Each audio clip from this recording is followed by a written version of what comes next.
Type one sentence, get a movie. The right faces, the right physics, and now the right sound, all invented from nothing. Last time we made a still image from a sentence, now it moves. And here's the shock, a single 5-second clip is around 150 frames, and the model dreams every one of them out of pure static, which is why this costs 10 to 100 times more than making one image. By mid-2026 4 models cracked it for real, Sora 2, Veo, Kling and Runway. Here's how a machine dreams a moving picture, and why the same tool is both a gift and a loaded gun. First, what text-to-video actually is. You give a model a prompt, sometimes a starting image too, and it generates an entirely new clip that never existed. It isn't stitching stock footage or animating a template, it's predicting, frame by frame, what a described scene would look like in motion. We covered diffusion when we made images, add noise, learn to reverse it. Video uses the very same idea, just stretched across time. The leading 2026 systems are diffusion transformers trained on huge video libraries, and the newest ones generate the audio at the same time as the picture, dialogue, effects and music, all from one sentence. So why is that multiplier so brutal? Because video is the single hardest thing generative AI does. An image is one frame, get it right once and you're finished. But a 5-second clip at 24 to 30 frames a second is over 100 frames that must all agree with each other. Same face.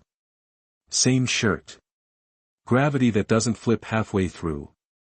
Objects that don't pop in and out of existence.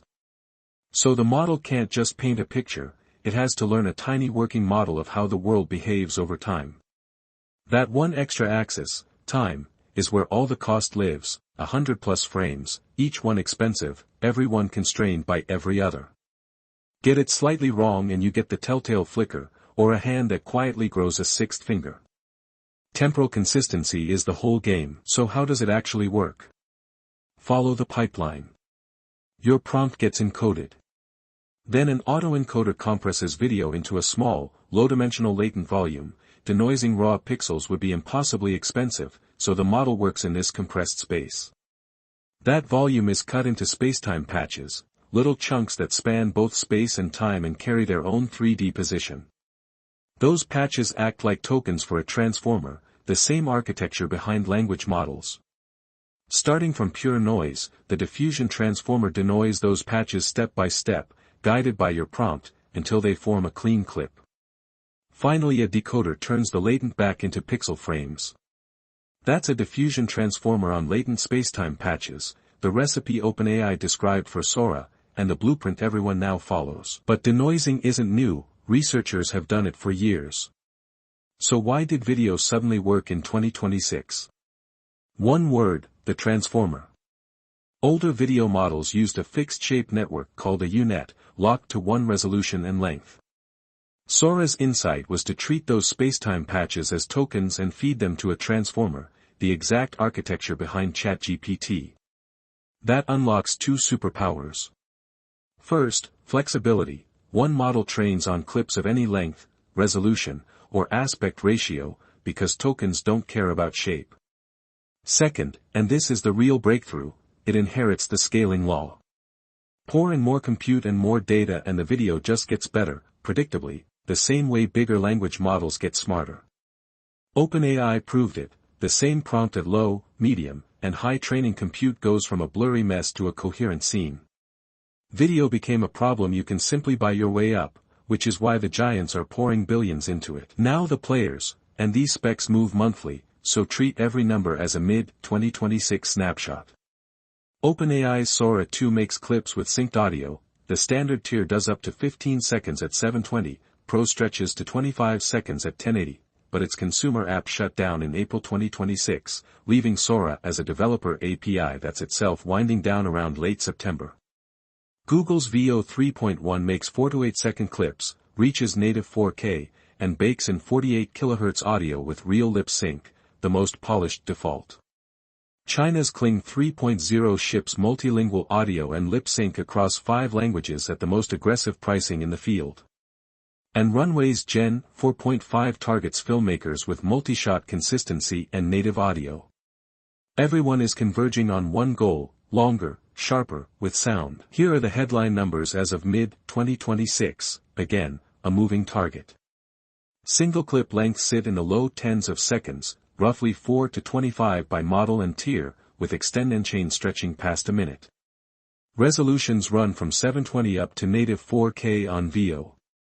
Almost everyone outputs at 24 frames a second, film rate, with Sora's standard tier offering 30. And the big shift this year is native audio. The clip and its dialogue, effects and music are generated together, not bolted on after. Where a vendor claims a record number on a premium tier, treat it as claimed. Independent spec sheets rarely confirm the marketing. Now follow the money, because it explains how these products feel. Generating video means denoising a three-dimensional spacetime tensor, not a flat image, so it eats 10 to 100 times the compute, and a single high-res, longer clip can cost a few dollars in raw compute to make. That's why the free buffet vanished. Free tiers collapsed into view-only or short watermarked clips, and everyone moved to credits or per second pricing. Kling 3.0 lists roughly 8 to 17 cents a second of finished video, and turning on native audio cost 5 to 10 times more credits than silent footage. Margins stay razor-thin, because every clip runs on expensive H100 and H200 GPU clusters that somebody has to pay for. This isn't a lab toy, it's already shipping. The mass market is China's AI microdramas, on track for $16.5 billion in 2026, the first mass commercial use of AI video, with hundreds of new AI dramas released every single day at a fraction of the cost of live action.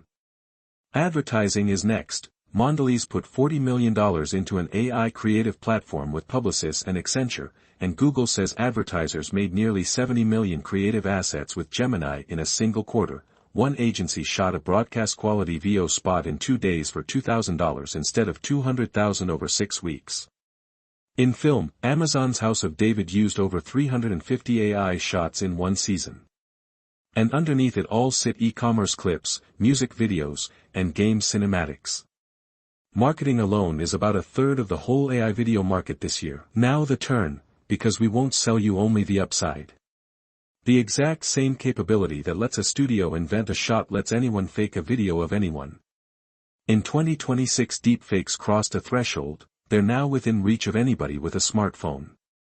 Surveys put a clear majority of US adults expecting synthetic lies to get worse around elections. And here's the part nobody can engineer their way out of: detection is structurally doomed to lag. Detectors train on what today's generators produce. So the moment a better generator ships, every detector is already out of date, and watermarks are easy to strip. Europe's AI Act starts forcing synthetic media to be labeled from the 2nd of August, 2026, with fines up to €15 million or 3% of global turnover.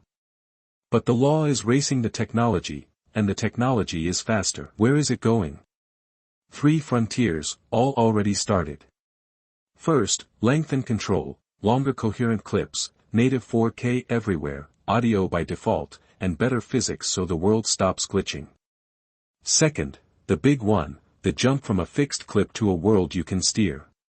Google's Genie 3 already generates interactive 3D environments in real time at 24 frames a second, holding objects in place for minutes while you walk around, and Runway is turning its model into a general world model. That's playable video. The line between a generated movie and a generated game starts to dissolve, headed toward real-time, on-device films. Third, the trust war. The answer to perfect fakes is provenance, signed content credentials and invisible watermarks like SynthID, now law in California and soon the EU. So the real bottlenecks are 3, compute and the power behind it, temporal coherence over long clips, and trust. Whoever wins the cost per second of consistent, verifiable video owns the future of moving images. Take one idea from all of this. The camera used to be the thing that proved something happened. Now a sentence can make a video, denoised out of static by a transformer. That's an extraordinary creative gift, and it's the end of seeing being the same as believing. The skill of the next decade isn't making video. It's knowing what's real. So that's how AI generates video, your prompt, compressed into a latent spacetime volume, cut into patches, and denoised out of pure static into frames by a transformer, audio now baked in. It's already in real productions, it's already being abused, and the real ceiling is the compute behind it. If you want AI explained with the hype stripped off and the trade-offs left in, subscribe to Technologia today. We read the technical report, then we tell you what it actually means.